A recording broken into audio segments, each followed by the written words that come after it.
ನಮ್ಮೂರನ್ನವ್ರೆ ತಂದು ಅವ್ರಿಗೆ ಎಲೆಕ್ಷನ್ ಅದು ರೊಕ್ಕ ಕೊಟ್ಟರು. ಯಾವಾಗ ಅವ್ರು ರೊಕ್ಕ ಇಸ್ಕೊಂಡ್ರು ಅವತ್ತೇ ಅವ್ರ ಮನೆಯಿಂದ ಹೊರಗೆ ಹೋದರು. ನನ್ನನ್ನು ಅವ್ರು ಅರ್ಥ ಮಾಡ್ಕೊಂಡಾರ, ಇವ್ರು ಅರ್ಥ ಮಾಡ್ಕೊಡಿಲ್ಲಲ್ಲ. ಆ ಒಂದು ಕಾರಣಕ್ಕೆ ನನಗೆ ಅವ್ರ ಮ್ಯಾಗಿನ ಮನಸ್ಸು ಯಾವತ್ತೂ ಹೋಗ್ಬಿಡ್ತು. ನಮಸ್ಕಾರ, ನಾನು ನಿಮ್ಮ ಕನ್ನಡಿಗ ಬರ್ಮು. ಈ ಒಂದು ಕಲಾ ಜೀವನ ಯೂಟ್ಯೂಬ್ ಚಾನಲ್ಗೆ ನಿಮಗೆ ಆತ್ಮೀಯವಾದ ಸ್ವಾಗತ.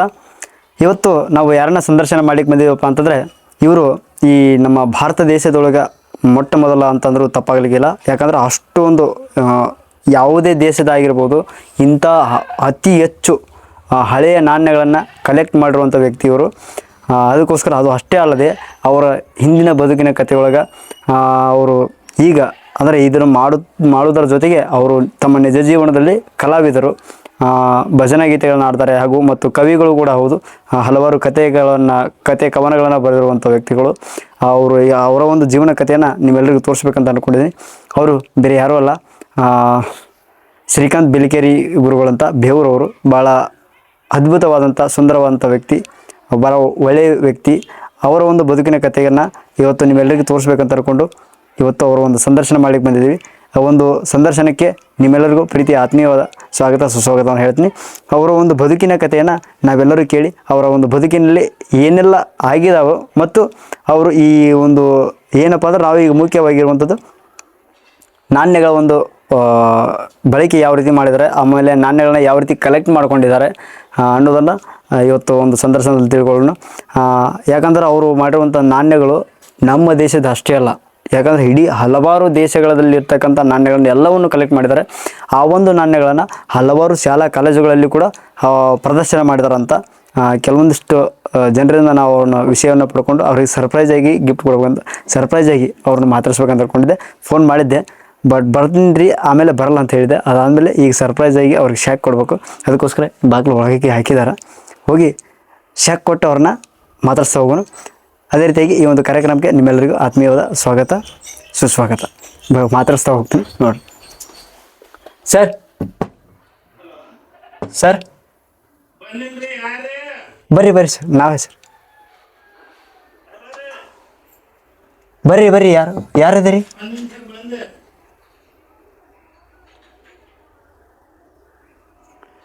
ಒಳಗಡೆ ಏನೋ ಮಾಡ್ತಿದ್ದಾರೆ.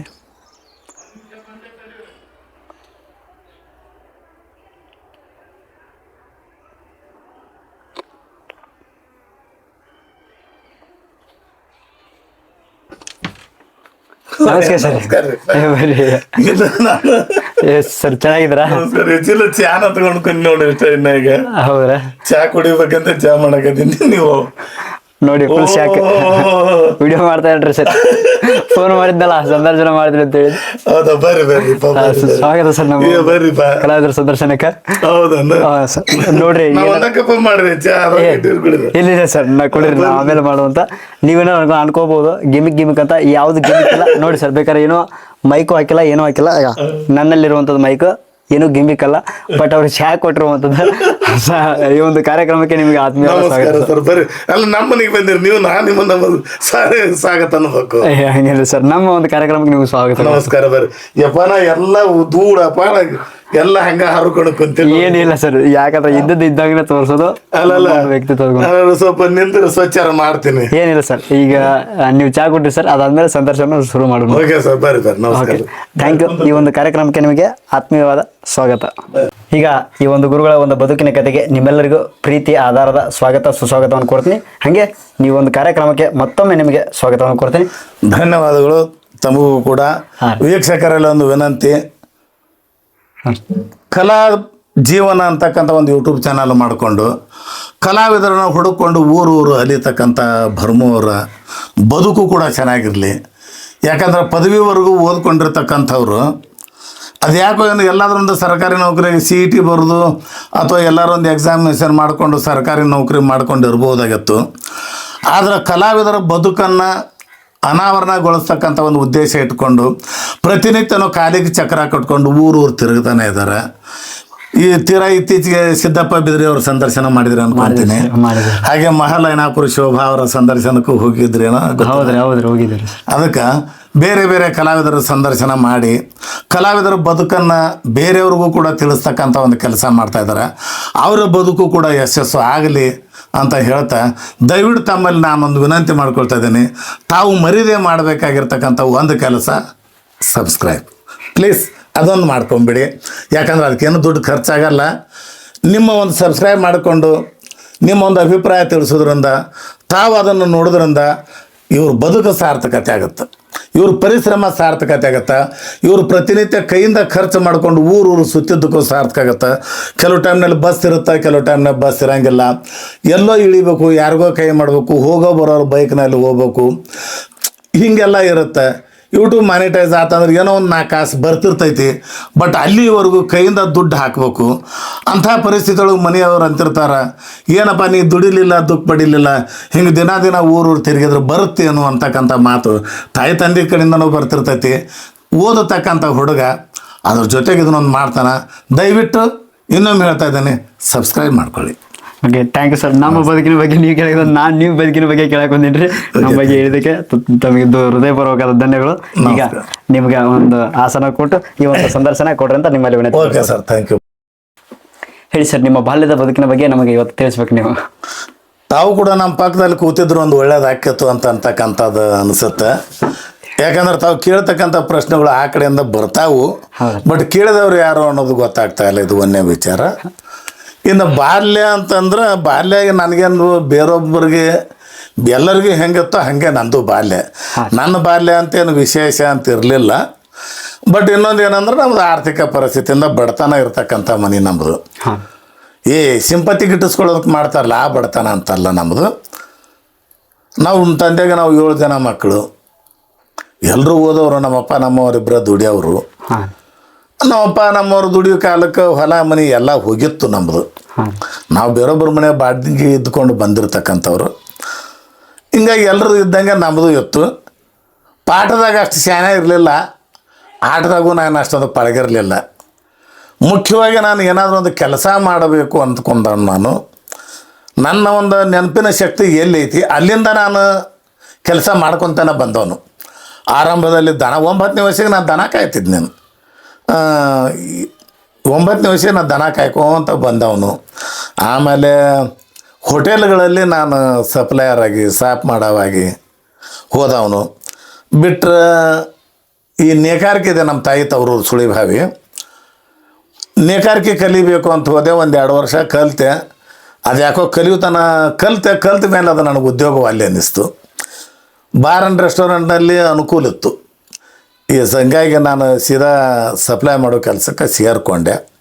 ಅಂದಿನಿಂದ ಹಿಡ್ಕೊಂಡು ನಾನು ಅತಿ ಹೆಚ್ಚು ದುಡ್ಕೊಂಡು ತನಕ ಬಂದವನೇ ವಿನಃ ಬಾಲ್ಯ ನಾನು ಆಡಿದ್ದು ಕಡಿಮೆ. ಇಷ್ಟೇ ನನ್ನ ಬದುಕು. ಹಾಂ ರೀ. ಇದು ನೀವು ನಿಮ್ಮ ತಂದೆ ತಾಯಿಗಳಿಗೆ ಎಷ್ಟನೇ ಮಕ್ಕಳು? ನಾನು 3ನೇದವನು. ನನಗಿಂತ ದೊಡ್ಡವರೊಬ್ಬರು ಫಾರೆಸ್ಟಲ್ಲಿ ಹವಾಲ್ದಾರ್ ಇದ್ದರು, ರಿಟೈರ್ಡ್ ಆಗಿದ್ದಾರೆ. ವೆಟರ್ನರಿ VLI ಅಂತಾರ, ಅದು ವೆಟರ್ನರಿ ಡಿಪಾರ್ಟ್ಮೆಂಟ್, ದನದ ದವಾಖಾನೆ. ಬಟ್ VLI ಅಂದ್ರೆ ಏನಂತ ಗೊತ್ತಿಲ್ಲ, ಬಟ್ ಅವ್ರು VLI ಅದಾರ. ಅವ್ರ ನಂತರ ನಾನು KSRTCನಲ್ಲಿ ಡ್ರೈವರ್ ಕಮ್ ಕಂಡಕ್ಟರ್ ಆಗಿದ್ದೆ. ವಾಲಂಟ್ರಿ ರಿಟೈರ್ಮೆಂಟ್ ತೊಗೊಂಡಿದ್ದೀನಿ. ಬಿಟ್ರೆ ನನ್ನ ಹಿಂದಲವರು ಒಬ್ಬರು ನಮ್ಮ ತಮ್ಮ ಗೋಪಾಲ್ ಅಂತ, ಅವ್ರು ಇವಾಗ ದಾವಣಗೆರೆನಲ್ಲಿ ಇರ್ತಾರೆ. ಅವ್ರ ಹಿಂದವರು ಹನುಮಂತ್ ಅಂತ, ಅವರು ಬೆಳಗಾವದಲ್ಲಿರ್ತಾರೆ. ದಾವಣಗೆರೆಯಲ್ಲಿರೋರು ಸಬ್ ರಿಜಿಸ್ಟ್ರ್ ಆಫೀಸ್ನಲ್ಲಿ FD ಆಗ್ಯಾರ. ಬೆಳಗಾವದಲ್ಲಿರೋ ತಮ್ಮ ಹನುಮಂತ ಲೈಬ್ರರಿ ಡಿಪಾರ್ಟ್ಮೆಂಟ್ ಅದಾರ. ಅವ್ರಿಗಿಂತ ಹಿಂದಲವ್ರು ಅಂತಂದ್ರೆ ಬಿಜಾಪುರದಲ್ಲಿ ಕೊರಿಯರ್ ಆಫೀಸ್ನಾಗ ಕೆಲಸ ಮಾಡ್ತಾರೆ. ಅವರು ಮೊದಲು KSRTCನಲ್ಲಿ ಇದ್ದವ್ರೆ. ಇನ್ನು ಬಿಟ್ಟರೆ ಬಾಗಲಕೋಟದಲ್ಲಿ ಒಬ್ಬರು RMS ಅಲ್ಲಿ ಪೋಸ್ಟ್ ಮಾಸ್ಟರ್ ಆಗ್ಯಾರ. ನಾವು ಸ್ವಲ್ಪ ಹೆಚ್ಚು ಕಡಿಮೆ ಎಲ್ಲರೂ ಸರ್ಕಾರಿ ನೌಕರಿ ಮಾಡಿದವ್ರೆ. ನಾವಿಬ್ಬರು ವಾಲಂಟ್ರಿ ತೊಗೊಂಡಿದ್ವಿ. ಒಬ್ಬರು ಅಣ್ಣ ರಿಟೈರ್ಡ್ ಆಗಿದ್ದಾರೆ. ಇನ್ನು 4 ಜನ ಸರ್ವಿಸ್ನಲ್ಲಿ ಅದಾರ. ಹೌದು ರೀ. ಎಸ್. ಮದುವೆ ಎಷ್ಟು ವಯಸ್ಸಲ್ಲಿ ಆಗಿರೋದು ರೀ? ನನ್ನ ಮದುವೆ ಅಂತಂದ್ರೆ 26ನೇ ವಯಸ್ಸಿಗೆ ಆಯಿತು ಅಂತ ಅನ್ಕೊತೀನಿ. 96 ಮದುವೆ ಆಗಿದೆ. 2 ಹೆಣ್ಣು ಮಕ್ಕಳು, ಒಬ್ಬ ಗಂಡು ಮಗ. ಒಬ್ಬ ಮಗಳನ್ನ ಬಾಗಲಕೋಟೆ ಕೊಟ್ಟಿದ್ದೀನಿ, ದೊಡ್ಡ ಮಗಳನ್ನು. ಆಮೇಲೆ ಸಣ್ಣ ಮಗಳನ್ನ ಕೂಡಲ ಸಂಗಮ ಕೊಟ್ಟಿದ್ದೀನಿ. ಮಗ ಒಬ್ಬ ಇಲ್ಲೇ ಅದಾನ, ಡ್ರೈವಿಂಗ್ ಮಾಡ್ತಾನೆ. ಹಿಂಗೆ ಊರಲ್ಲಿ ಏನಾದ್ರು ಸಿಕ್ಕ ಕೆಲಸಕ್ಕೆ ಹೋಗ್ತಾನೆ. BA 2ನೇ ವರ್ಷದವರೆಗೂ ಓದಿದ. ನೆಕ್ಸ್ಟ್ ಡ್ರೈವಿಂಗ್ ಮಾಡ್ತಾ ಅದನ್ನೇ ಉದ್ಯೋಗ ಮಾಡ್ಕೊಂಡು ಅದಾನ. ಮಳೆದೇವ್ರು ಇಲ್ಲದಾರೆ? ಮಗಳ ಮನೆಯಲ್ಲಿ ಅದಾರ ಬಾಗಲಕೋಟದಲ್ಲಿ. ಸ್ವಲ್ಪ ಅವರ ಮತ್ತು ನಮ್ಮ ಮಧ್ಯದಲ್ಲಿ ಹೊಂದಾಣಿಕೆ ಕಡಿಮೆ. ಹೌದ್ರಿ? ಹೌದು. ಯಾಕಂದ್ರೆ ನಮ್ಮ ಬದುಕಿಗೆ ಒಂದು ಚೌಕಟ್ಟು ಅಂತ ಇರ್ತಕ್ಕಂಥವು ನಾನು. ಹಿಂಗೆ ಬದುಕಬೇಕು ಅಂತ. ಸಮಾಜದಲ್ಲಿ ನಾವು ಬದುಕ್ತೀವಿ ಅಂದ್ರೆ ಸಾಮಾಜಿಕ ನಿಯಮಗಳಿಗೆ ಬದ್ಧ ಆಗಬೇಕಾಗತ್ತೆ, ಹಾಂ ಹಾಂ ಒಂದು ಕಾನೂನಿನ ಭಯ ಇರಬೇಕಾಗತ್ತೆ, ಹೌದು ಒಂದು ಧಾರ್ಮಿಕತೆಯಿಂದ ನಡಿಬೇಕಾಗತ್ತೆ. ಹಾಂ ಹೌದಲ್ಲ, ಸಾಮಾಜಿಕ ಕಟ್ಟಳೆಗಳನ್ನು ಮೀರಿ ಬದುಕುವುದು ಅಂದ್ರೆ ಅದು ಕಷ್ಟ. ಹಾಂ ಅಷ್ಟೇ ಆ ಒಂದು ಬದುಕು ಅಂದ್ರೆ ಈ ಎಲೆಕ್ಷನ್ದಲ್ಲಿ ರೊಕ್ಕ ಕೊಡ್ತಾರೆ. ಹಾಂ ಆ ಎಲೆಕ್ಷನ್ ರೊಕ್ಕ ನನಗೆ ಇಷ್ಟ ಆಗಲ್ಲ. ಹಾಂ ಹಾಂ ಅವ್ರಿಗೆ ಅದು ಇಷ್ಟ ಆಯಿತು, ಹೋಗಿ ಕೊಟ್ಟ ರೊಕ್ಕ ಎಲೆಕ್ಷನ್ದಾಗ ಏನು ರೊಕ್ಕ ಕೊಟ್ಟರು ಅದನ್ನು ಇಸ್ಕೊಂಡ್ರು.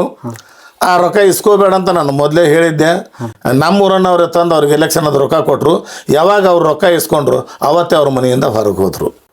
ಅಂದಿನಿಂದ ಹಿಡ್ಕೊಂಡು ಇಂದಿನವರೆಗೂ ನಮಗೆ ಇದಿಲ್ಲ. ಒಂದು ಲೆಕ್ಕದಾಗ ಹೇಳ್ಬೇಕಂದ್ರೆ ಎಲೆಕ್ಷನ್ ದುಡ್ಡು, ಹಾಂ ಆ ದುಡ್ಡಿಗೇನು ಕೈ ಚಾಚಿದ್ರಲ್ಲ ಅದು ನನಗೆ ಇಷ್ಟ ಆಗಿಲ್ಲ. ಯಾಕಂದ್ರೆ ಎಲೆಕ್ಷನ್ದಲ್ಲಿ ದುಡ್ಡು ಹಂಚ್ತಾರ, ಅದನ್ನು ಇಸ್ಕೋಬೇಡ್ರಿ ಅಂಥೇಳಿ ನಾನೇ ಸಾರ್ವಜನಿಕರಿಗೆ ಒಂದು ವಿನಂತಿ ಮಾಡಿಕೊಂಡವನು. ಅದ್ರ ಬಗ್ಗೆ ಸಾವಿರ ಅಭಿಪ್ರಾಯಗಳನ್ನು ವಿರೋಧವನ್ನು ವ್ಯಕ್ತಪಡಿಸೋನು. ಯಾವಾಗ ಅದನ್ನು ನಾನು ಸಾರ್ವಜನಿಕರಿಗೆ ಹೇಳಿದೆ, ನಮ್ಮ ಮನೆಯಾಗ ಹೆಂಡತಿ ಅದೇ ಎಲೆಕ್ಷನ್ ದುಡ್ಡಿಗೆ ಇಸ್ಕೊಂಡದ್ದಕ್ಕೆ ಅವ್ರು ನಮ್ಮ ಮನೆಯಿಂದ ಹೊರಗೆ ಹಾಕಿದ್ವಿ. ಅವ್ರ ಪಾಡಿಗೆ ಅವ್ರು ಅದಾರ, ನಮ್ಮ ಪಾಡಿಗೆ ನಾವು ಅದೀವಿ. ಚುನಾವಣೆ ಒಂದು ದುಡ್ಡಿಗೆ ಹೌದು ಹೌದು ಹೌದು ಹೌದು ಹೌದು ಅಂದ್ರೆ ಅದೇ ನಿಮ್ಮ ಸಂಸಾರ ಈಗ ಒಡಕಾಗಿದ್ದು ಚುನಾವಣೆಯಿಂದನಾ? ಇಲ್ಲ, ಚುನಾವಣೆಯಿಂದ ಅಲ್ಲ. ಅಲ್ಲ ಮತ್ತೆ ಚುನಾವಣೆ ಆ ದುಡ್ಡನ್ನು ಇವ್ರು ಇಸ್ಕೊಂಡ್ರಲ್ಲ ಅವರಿಂದ ಅವ್ರ ತಪ್ಪು ಅಂತ ಅನ್ನಂಗಿಲ್ಲ. ಆ ದುಡ್ಡಿಗೆ ನಾವು ಕೈ ಚಾಚಬಾರದು. ಪರ್ಟಿಕ್ಯುಲರ್ಲಿ ಎಲೆಕ್ಷನಿನ ದುಡ್ಡು ಹಾಂ ಅದು ನಮ್ಮ ಮನೆಗೆ ಬೇಡ. ನಮ್ಮ ಏರಿಯಾದಲ್ಲಿ ಯಾರಾದರೂ ಆ ಚಿಕನ್ ಪಕನ್ ತಂದು ಕೊಡ್ತಿರ್ತಾರೆ ಅಂದ್ರೆ ಎಲೆಕ್ಷನ್ ಬಂದಾಗ ಕ್ವಾರ್ಟರ್ ತಂದು ಕೊಡೋದು, ದುಡ್ಡು ತಂದು ಕೊಡೋದು, ರೊಕ್ಕ ಕೊಡೋದು, ಹಾಗೆಲ್ಲ ಮಾಡ್ತಾರೆ. ಇಲ್ಲಿ ನನ್ನ ಮನೆ ಪರ್ಟಿಕ್ಯುಲರ್ಲಿ ನನ್ನ ಒಬ್ಬನ ಮನೆಗೆ ಬರಲ್ಲ. ಹಾಂ ರೀ ಯಾಕಂದ್ರೆ ಅವ್ರಿಗೆ ಗೊತ್ತದ ಹಾಂ ನನ್ನನ್ನು ಅವ್ರು ಅರ್ಥ ಮಾಡ್ಕೊಂಡಾರ, ಇವ್ರು ಅರ್ಥ ಮಾಡ್ಕೊಡಿಲ್ಲಲ್ಲ. ಆ ಒಂದು ಕಾರಣಕ್ಕೆ ನನಗೆ ಅವ್ರ ಮ್ಯಾಗಿನ ಮನಸ್ಸು ಯಾವತ್ತೂ ಹೋಗ್ಬಿಡ್ತು. ಅಲ್ಲಿಂದ ನಾನು ಬೇರೆ ಆಗಿದ್ದೇನೆ. ಹೌದಾ? ಎಸ್. ಈಗ ಮಾಡಿದವ್ರು ನಿಮ್ಮ ಜೊತೆ ಇಲ್ಲ? ಇಲ್ಲ ಇಲ್ಲ ಇಲ್ಲ. ಹಾಂ ಗ್ರಾಮ ಪಂಚಾಯತ್ ಎಲೆಕ್ಷನ್ ಏನು ಬಂತು ಅವತ್ತಿನಿಂದನೂ ಇಲ್ಲ. ಎಷ್ಟು ವರ್ಷ ಆಯ್ತು ಈಗ ನಿಮ್ಮ ಮಾಡಿದವ್ರು? ಕಳೆದ ಬಾರಿ ಗ್ರಾಮ ಪಂಚಾಯತ್ ಎಲೆಕ್ಷನ್ ಇತ್ತಲ್ಲ ಅವತ್ತೇ. ಅಂದರೆ ಈಗ ಒಂದು 5 ವರ್ಷ ಆಗಿರ್ಬೋದು. ಆಯ್ತಲ್ಲ. ಹಾಂ ಹಾಂ ಅಂದರೆ ಈಗ ಒಂದು ರೀತಿ ಚುನಾವಣೆ ದುಡ್ಡೇ ನಿಮ್ಮ ಸಂಸಾರಕ್ಕೆ ನೀವು ಚುನಾವಣೆ ದುಡ್ಡು ಮಾಡೈತಿ ಅಂತ ನಾನು ಹೇಳಂಗಿಲ್ಲ. ಕೈ ಚಾಚಿದಾರಲ್ಲ ಅದು ಮಾಡೈತಿ.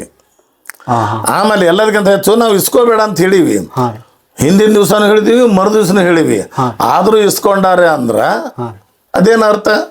ಇಲೆಕ್ಷನ್ ಕೊಡೋರು ತಪ್ಪಲ್ಲ ಸರ್, ಇಸ್ಕೊಳ್ಳೋರು ತಪ್ಪು. ಕಲಿಸೋರ್ದು ತಪ್ಪಲ್ಲ, ಕಲಿಯೋರ್ದು ತಪ್ಪು. ಹೇಳಿದವ್ರು ಮಾತು ಕೇಳಿದವರು ಯಾರೂ ಕೆಟ್ಟಿಲ್ಲ, ಹೇಳಿಕೆ ಮಾತು ಕೇಳಿದವರು ಎಲ್ಲರೂ ಕೆಟ್ಟಾರ. ಹೌದ್ರಾ? ಎಸ್. ಹೇಳಿಕೆ ಮಾತು ಯಾರು ಕೇಳ್ತಾರೆ ಅವರು ಕೆಡ್ತಾರೆ ವಿನ ಹೇಳಿದವ್ರ ಮಾತು ಯಾರೂ ಕೆಡಂಗಿಲ್ಲ. ಹಾಂ ಹಾಂ ಅಂದರೆ ಈಗ ಇವತ್ತಿನ ನಿಮ್ಮ ಜೊತೆಗೆ ನಿಮ್ಮ ಮಡಿದೇವ್ರಿಲ್ಲ? ಇಲ್ಲ. ಹಾಂ ಹಾಂ ದೂರ ಆಗಿದ್ದಾರೆ ಅನ್ನಂಗಾಯ್ತು. ದೂರ ಆಗಿದೆ. ಆಮೇಲೆ ಇಲ್ಲಿ ಜೊತೆಗಿದ್ರು ಕೂಡ ಅದು ಮಾನಸಿಕವಾಗಿ ದೂರನೇ. ಹೌದಾ? ಎಸ್. ಅವ್ರು ಯಾವತ್ತಾದ್ರೂ ನನ್ನ ಮನಸ್ಸಿನಿಂದ ದೂರ. ಹಾಂ ಜೊತೆಗೆ ಅದಾರ ಅಂತ ಅಂದರೂ ಕೂಡ ಅದು ಮನಸ್ಸಿನಾಗ ಜಾಗ ಇಲ್ಲ. ಹಾಂ ಯಾಕಂದ್ರೆ ಅದಕ್ಕೆ ವಿರೋಧ ಮಾಡಿದವನು ನಾನು, ಅದ್ರ ಬಗ್ಗೆ ಬರೆದವನು ನಾನು. ಊರೊಳಗಡೆ ಸಾಕಷ್ಟು ಮಂದಿಗೆ ಅದ್ರ ಬಗ್ಗೆ ಗೊತ್ತೈತಿ. ಆದರೂ ತಂದು ಅವ್ರು ಕೊಟ್ಟಾರ ಅಂತಂದ್ರೆ ಒಂದು ನಮ್ಮನ್ನು ಪರೀಕ್ಷೆ ಮಾಡ್ತಿರ್ಬೇಕು. ಅವ್ರು ನಮ್ಮನ್ನು ಪರೀಕ್ಷೆ ಮಾಡೋಕ್ಕೆ ಬಂದಿರಬೇಕು. ಇವಾಗ ಪ್ರತಿನಿತ್ಯನೂ ಸೋಷಿಯಲ್ ಮೀಡಿಯಾದಲ್ಲಿ ಅದು ಎಲೆಕ್ಷನ್ ದುಡ್ಡಿನ ಬಗ್ಗೆನ ಬರೀತಾನ ಅನ್ನೋದ್ರ ಬಗ್ಗೆ ಬರೀತಾನ. ಅವ್ರನ್ನ ಪರೀಕ್ಷೆ ಮಾಡೋಣ ಅಂತ ಬಂದಿರಬಹುದು. ಅವ್ರು ತಪ್ಪಲ್ಲ, ಇಸ್ಕೊಂಡವ್ರದ್ದು ತಪ್ಪು. ಅದು ನನ್ನ ಅಭಿಪ್ರಾಯ. ಕೊಡೋರು ತಪ್ಪಾಗಲ್ಲ, ಕಲಿಸೋರ್ದು ಯಾವತ್ತೂ ತಪ್ಪಾಗಲ್ಲ, ಕಲಿಯೋರ್ದೇ ತಪ್ಪಾಗತ್ತೆ. ಇದ್ದಂಗೆ ಹೇಳಿ. ಎಸ್. 1000 ಜನ ನೋಡಲಿ, ಲಕ್ಷ ಜನ ನೋಡಲಿ, ಸೋಷಿಯಲ್ ಮೀಡಿಯಾಕ್ಕೆ ನಾವು ಬಂದೀವಿ ಅಂದಿಂದ ಅಲ್ಲಿಂದ ಬರ್ತಕ್ಕಂಥ ಸಾಧಕ ಬಾಧಕಗಳಿಗೆ ನಾವು ಬದ್ಧ ಆಗಬೇಕಾಗತ್ತೆ. ಕರೆಕ್ಟ್. ನಮ್ಮ ಒಂದು ಅಭಿಪ್ರಾಯ ಎಲ್ರಿಗೂ ಇಷ್ಟ ಆಗ್ಬೋದು, ಇಷ್ಟ ಆಗದೇನೂ ಇರ್ಬೋದು. ಹೌದಲ್ಲ? ಈಗ ಅದ್ರ ಬಗ್ಗೆ ಕೆಲವು ಜನ ಅದಕ್ಕೆ ಅಷ್ಟಕ್ಕೆ ಹಂಗೆ ಮಾಡ್ತಾರೇನು ಅಂತಕ್ಕಂಥವ್ರು ಇರ್ತಾರೆ. ಅವ್ರು ನಿಮ್ಮ ಕಷ್ಟ ಸುಖದಲ್ಲಿ ಭಾಗಿಯಾಗಿದ್ರು ಅಂಥವ್ರನ್ನ ಬಿಟ್ರಿ ಅಂತಾರೆ. ಅವರು ಇರ್ತಾರೆ. ನನ್ನ ಸರಿ ಅನ್ನೋರು ಇದ್ದಾರೆ, ತಪ್ಪು ಅನ್ನೋರು ಇದ್ದಾರೆ. ಎರಡೂ ವರ್ಗದ ಜನ ಇರ್ತಾರೆ. ಎರಡರ ಅಭಿಪ್ರಾಯಗಳನ್ನು ನಾನು ಸ್ವೀಕಾರ ಮಾಡ್ತೀನಿ. ಅವ್ರು ನಾನು ಬೈದರೂ ಸ್ವೀಕಾರ ಮಾಡ್ತೀನಿ, ಹೊಗಳಿದ್ರು ಸ್ವೀಕಾರ ಮಾಡ್ತೀನಿ, ತೆಗಳಿದ್ರು ಸ್ವೀಕಾರ ಮಾಡ್ತೀನಿ. ಅವರು ಏನಂತಾರೆ ಅದಕ್ಕೆ ನಾನು ಅನಿಸ್ಕೊಳ್ಳೋಕೆ ಬದ್ಧನಾಗಿದ್ದೀನಿ. ಮುಲಾಜಿಲ್ಲ, ಭಯ ಇಲ್ಲ, ನಾಚಿಕಿಲ್ಲ. ಆಯಿತು ಸರ್. ಅಂದರೆ ಈಗ ನಿಮ್ಮ ಎಜುಕೇಷನ್ ಎಲ್ಲಿವರೆಗೂ ಮುಗಿದಿರುವಂಥದ್ದು? ನಾನು ಮೊದಲು 4ನೇ ಕ್ಲಾಸ್ವರೆಗೂ ಕಲ್ತು ಬಿಟ್ಟೆ. 4 ವರ್ಷ ಬಿಟ್ಟು ಹೊಳೆ 4ನೇ ಕ್ಲಾಸಿಗೆ ಮತ್ತೆ ಬಂದು ಅಡ್ಮಿಷನ್ ಮಾಡಿಸ್ಕೊಂಡೆ. 8ನೇ ಕ್ಲಾಸ್ನವರೆಗೂ ಓದಿದೆ. 8ನೇ ಕ್ಲಾಸಿಗೆ ಮತ್ತೆ ಬಿಟ್ಟೆ. ಫಸ್ಟ್ SSLCಗೆ ಎಕ್ಸ್ಟರ್ನಲ್ ಕಟ್ಟಿ ಪಾಸ್ ಮಾಡಿಕೊಂಡೆ. ಮತ್ತು first PUC second PUC first PUC ಸ್ವಲ್ಪ ದಿವಸ ಹೋದೆ. ಆಮೇಲೆ ಸೆಕೆಂಡ್ PUCನ ಎಕ್ಸ್ಟರ್ನಲ್ ಕಟ್ಟಿ ಪಾಸ್ ಮಾಡಿಕೊಂಡೆ. ಪಾಸ್ ಆಗಿದೆ. ಎಸ್, ಸೆಕೆಂಡ್ PUC ಮುಗಿದಿರೋದು ನಿಮ್ಗೆ? ಮುಗೀತು. ಹಾಂ. ಅದರ ಮೇಲೆ ನಿಮಗೆ ಇದು KSRTCಯಲ್ಲಿ ಹೌದು, ಡ್ರೈವರ್ ಕಮ್ ಕಂಡಕ್ಟರ್ ಅಂತ ನಾನು ಹಾಸನ ಡಿಸ್ಟ್ರಿಕ್ನಲ್ಲಿ ಸೆಲೆಕ್ಟ್ ಆಗಿದ್ದೆ. ಅಲ್ಲಿಂದ ಬಾಗಲಕೋಟೆಗೆ 2003ರಲ್ಲಿ ಟ್ರಾನ್ಸ್ಫರ್ ಆಗಿ ಬಂದೆ. ಅಲ್ಲಿಂದ ಬಂದಿರತಕ್ಕಂಥವನು 2017 6ನೇ ತಾರೀಕು 10ನೇ ತಿಂಗಳು 2017ರಲ್ಲಿ ನಾನು ವಾಲಂಟ್ರಿ ತಗೊಂಡು ಸಂಪೂರ್ಣ ಇಲ್ಲಿ ಭಜನಾ ಆರ್ಕೆಸ್ಟ್ರಾ ಇತ್ತು, ನಾನು ಮಾಡ್ಕೊಂಡಿದ್ದೆ. ಆರ್ಕೆಸ್ಟ್ರಾ ಇತ್ತು, ಆರ್ಕೆಸ್ಟ್ರಾ ಚೆನ್ನಾಗಿ ನಡೀತಿತ್ತು. ಆರ್ಕೆಸ್ಟ್ರಾಕ್ಕೆ ಹೋಗ್ತಿದ್ನಿ. ಮನೆಯಲ್ಲಿ ಕರೋಕೆ ಸ್ಟುಡಿಯೋ ಇತ್ತು, ಕಲಿಯೋಕೆ ಬರ್ತಕ್ಕಂಥವ್ರು ಇದ್ದರು, ಅವರು ಕಲಿತಿದ್ರು. ನೆಕ್ಸ್ಟ್ ಭಜನಾ ಪದ ಕಲಿತಕ್ಕಂಥವ್ರು ಬಂದರು. ಹಿಂಗೆ ಯಾರೋ ಒಬ್ರು ಹಾಡು ಕಲಿಯೋಕೆ ಬರ್ತಾರೆ, ನನ್ನ ಕಡೆ ಕಲಿತಾರೆ, ತಮ್ಮದೇ ಒಂದು ಕಲಿಸ್ತಾರೆ. ಅವ್ರಿಗೆ ಕಲಿಸ್ತಾ ನಾವು ಒಂದು ಕಲ್ಕೊಂಡ್ವಿ, ನಮ್ಗೆ ಕಲಿಸ್ತಾ ಅವರು ಒಂದು ಕಲ್ಕೊಂಡ್ರು. ಇದು KSRTC ರಿಟೈರ್ಮೆಂಟ್ ತೊಗೊಳಕ್ಕೆ ಏನು ಕಾರಣ ಅಂತ? ಈಗ ನನಗೆ ಮಾಡೋಕ್ಕಾಗಂಗಿಲ್ಲ ಅಂತಂದಮೇಲೆ ಅದನ್ನು ಬಿಡಬೇಕು ಅಂತ. ಈಗ ನನ್ನ ಆರೋಗ್ಯ ಸರಿ ಇರಲಿಲ್ಲ, ಶುಗರು, BP, ಹಾರ್ಟ್ ಪ್ರಾಬ್ಲಮ್ಮು, ಬಸ್ನಾಗಿದ್ದ ಬಿದ್ದು ಕಾಲು ಮುರ್ಕೊಂಡು ಅದಕ್ಕೆಲ್ಲ ಸಮಸ್ಯೆ ಮಾಡಿಕೊಂಡು ಹೀಗೆಲ್ಲ ಆಯ್ತಾ. ನನ್ನ ಕಡೆಯಿಂದ ಮಾಡೋಕ್ಕಾಗಲ್ಲ ಅಂದ್ರೆ ಬಿಟ್ಟು ಬಿಡೋಣ. ಯಾಕಂದ್ರೆ ಸಾರ್ವಜನಿಕರ ಜೊತೆನಲ್ಲಿ ಅಲ್ಲಿ ಕೆಲಸ ಮಾಡಬೇಕಾದ್ರೆ ಸಾರ್ವಜನಿಕರಿಗೆ ನಮ್ಮ ಕಷ್ಟ ಏನು ಅಂತ ಅವ್ರು ಕೇಳಕ್ಕೆ ಬಂದಿರಂಗಿಲ್ಲ. ಅವರು ತಮ್ಮ ಕಷ್ಟಕ್ಕಾಗಿ ಬಂದಿರ್ತಾರೆ, ತಮ್ಮದೇನೋ ಒಂದು ಕೆಲಸಕ್ಕೆ ಬಂದಿರ್ತಾರೆ. ಅವ್ರಿಗೆ ನಾವು ಸರಿಯಾದ ರೀತಿಯಲ್ಲಿ ಸೇವೆ ಸಲ್ಲಿಸೋಕ್ಕಾಗಿಲ್ಲ ಅಂದ್ರೆ ಆ ಕೆಲಸದಿಂದ ದೂರ ಸರ್ಕೊಂಡ್ಬಿಡೋಣ. ಯಾಕಂದ್ರೆ ಅಂತಾನೆ ಒಬ್ಬ, ನೀಗ್ಲಿಕ್ಕೆ ಮತ್ತೆ ಯಾಕೆ ಬಂದಿವೋ ಇಲ್ಲಿ ಕೆಲಸಕ್ಕೆ, ನೀರು ತಕ್ಕಂಥವ್ರು ಮತ್ತೊಬ್ಬರು ಬರ್ತಾರೆ, ನಿರುದ್ಯೋಗ ಸಮಸ್ಯೆ ಸಾಕಷ್ಟು ಐತಿ, ನಿನಗೆ ಮಾಡೋಕ್ಕಾಕಿತ್ತು ಒಂದು ಮಾಡು, ಇಲ್ಲಾಂದ್ರೆ ಮನೆಯಾಗಿರು ಮತ್ತೊಬ್ಬ ಬಂದು ಮಾಡ್ತಾನ ಅಂತಕ್ಕಂಥ ಮಾತು ಬರುತ್ತೆ. ಅದಕ್ಕೆ ಅದನ್ನು ಅನ್ನಿಸ್ಕೊಳ್ಳೋದಕ್ಕಿಂತ ಮುಂಚೆ ನಾನೇ ನಾನು ವಾಲಂಟ್ರಿ ಕೊಟ್ಟು ನನ್ನ ಪಾಡಿಗೆ ನಾನು ಮನೆಯಾಗತ್ತೀನಿ. ಹೌದ್ರಾ? ಎಸ್. ಇವತ್ತಿನ ಬದುಕು ಹೇಗೆ ನಡೀತಾ ಇದೆ? ಬದುಕು ಅಂತಂದ್ರೆ ಯೂಟ್ಯೂಬ್ ಚಾನಲ್ ಮಾಡ್ಕೊಂಡಿದ್ದೀನಿ. ಯೂಟ್ಯೂಬ್ ಚಾನಲ್ದು ಸ್ವಲ್ಪ ಬರುತ್ತೆ. ಫೇಸ್ಬುಕ್ಕು ಮಾನಿಟೈಸ್ಗೆ ಅಪ್ಲಿಕೇಶನ್ ಹಾಕಿನಿ. ಅದ್ರದ್ದು ನಾಳೆ ಬರ್ಬೋದು, ಬರದೇ ಇರ್ಬೋದು. ಬಂದರೂ ಉಣ್ತಕ್ಕಂಥ ಯೋಗ ಇದ್ರೆ ಉಣ್ತೀನಿ, ಇರದೇ ಇದ್ರೆ ಇಲ್ಲ. ಎಲ್ಲಾದರೂ ಭಜನಾ ಕಾರ್ಯಕ್ರಮ ಬಂದರೆ ಹಾಡೋಕೆ ಹೋಗ್ತೀನಿ. ನಂತರ ಬೇರೆ ಬೇರೆ ಕಲಾವಿದರ ವಿಡಿಯೋಗಳನ್ನು ಮಾಡಿ ಯೂಟ್ಯೂಬ್ ಅಪ್ಲೋಡ್ ಮಾಡ್ತೀನಿ. ಬರುತ್ತೆ, ಬಂದಷ್ಟರಲ್ಲಿ ಬದುಕ್ತೀನಿ. ಬದುಕಿಗೆ ಹಿಂಗೆ ಇರಬೇಕು ಅಂತ ನನಗೊಂದು ಚೌಕಟ್ಟಿಲ್ಲ. ಹೆಂಗಿರುತ್ತೆ ಹಂಗಿರ್ತೀನಿ. ಏನಕ್ಕೆ ತಿನ್ನಕ್ಕೆ ಸಾಧ್ಯತೆ ಅದನ್ನು ತಿಂತೀನಿ. ದೇವ್ರು ಯಾವಾಗ ಕೊಡ್ತಾನ ಅವಾಗ ತಿಂತೀನಿ. ಕೊಟ್ಟರೆ ತಿಂತೀನಿ, ಕೊಡ್ಲಿಕ್ಕೆ ಬಿಡ್ತೀನಿ. ಕೊಟ್ಟಾಗ ತಿಂತೀನಿ, ಕೊಡದೇ ಇದ್ರೂ ಹಾಗೆ ಇರ್ತೀನಿ, ಕೊಟ್ಟಿದ್ರೆ ತಿಂತೀನಿ. ದೇವ್ರು ಹೆಂಗೆ ಇಟ್ಟಿರ್ತಾನೆ ಹಂಗಿರಾಕ ನಾನು ಬದ್ಧನಾಗಿದ್ದೀನಿ. ಸಾಧಕ ಬಾಧಕಗಳು ಏನೇ ಇರಲಿ ಅದಕ್ಕೆ ನಾನು ಬದ್ಧನಾಗಿರ್ತೀನಿ. ನಿಮ್ಮ ಚಾನಲ್ ಹೆಸರೇನು? ಎಲ್ಲ ಕಲಾವಿದರು ಅಂತ ನನ್ನ ಯೂಟ್ಯೂಬ್ ಚಾನಲ್ ಹೆಸರು. ಕಲಾವಿದ್ರ ಬಗ್ಗೆನ ಮಾಡ್ತೀನಿ, ಬಿಟ್ಟರೆ ನಾನು ಬೇರೆ ಇನ್ನು ಯಾವುದೇ ರೀತಿ ಪೋಸ್ಟಲ್ಲಿ ಹಾಕಂಗಿಲ್ಲ. ಯಾವುದೇ ರೀತಿ ಕಲೆ ಆಗಿರ್ಬೋದು, ಈ ಭಾವಗೀತೆ, ಭಕ್ತಿಗೀತೆ, ನಾಡಗೀತೆ, ರೈತಗೀತೆ, ಐತಿಹಾಸಿಕ ಗೀತೆ, ಸುಗಮ ಸಂಗೀತ, ಹಿಂದೂಸ್ತಾನಿ, ಕಿರಾಣ ಘರಾಣ, ಇಲ್ಲ ತತ್ವ ಪದ, ಸಣ್ಣಾಟ, ದೊಡ್ಡಾಟ, ಬಯಲಾಟ, ಡೊಳ್ಳಿನ ಪದ, ಗೀಗಿ ಪದ, ಏನೇ ಕಲಾವಿದರಿದ್ರೆ ಅವ್ರದ್ದು ವಿಡಿಯೋಗಳನ್ನು ಹಾಕ್ತೀನಿ. ಕೆಲವು ಕಲಾವಿದರ ಸಂದರ್ಶನ ಮಾಡಿದ್ದೀನಿ. ಅದ ನಂತರ ಅದಕ್ಕಿಂತ ಹೆಚ್ಚಾಗಿ ಬರಿತೀನಿ. ಬರೆದಿರ್ತಕ್ಕಂಥ ಮಂಚದಿಂದ ಮಸಣದವರೆಗೆ ಅಂತ ಒಂದು ಕಾದಂಬರಿ ಬರ್ದಿದ್ದೀನಿ. ಅದು ಇನ್ನು ಬಹುತೇಕ ಎಲ್ಲವೂ ಪ್ರಿಂಟ್ ಆಗಬೇಕು. ಸ್ವಲ್ಪ ಹೆಚ್ಚು ಕಡಿಮೆ ಒಂದು 8-10 ಬುಕ್ ಆಗ್ತಾವು.